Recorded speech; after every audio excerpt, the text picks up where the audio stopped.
'n dame kontak my nou die dag per WhatsApp en sy vra vir my, "Hoe werk hierdie aanlyn besigheid van jou?" En ek verduidelik aan, sy sê vir my, "Wow, stop net eers. Moet ek enige iets koop en verkoop?"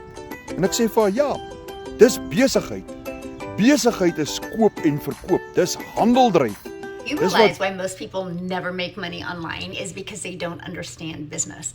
It cracks me up when somebody's like, I gotta sell the same thing over and over. Yeah, Verizon is a $17 billion a year company off of selling an Apple iPhone over and over and over again. Network marketing companies are successful by selling the same products. If you are a car dealership, you sell the same Ford over and over. You sell the same Porsche over and over again. If you're Target, you think I'm the only one that has this sweater? No, they have thousands of them in many different sizes and they sell it over and over.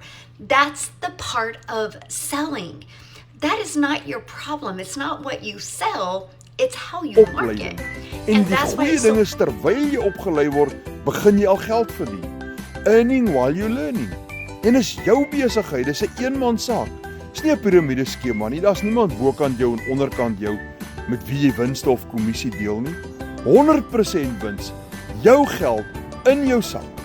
Nou as jy meer hiervan wil weet, as jy regtig ernstig is om geld aanlyn te maak, WhatsApp my met die woord inligting en ek stuur vir jou al die inligting wat jy nodig het om goeie geld aanlyn te kan maak.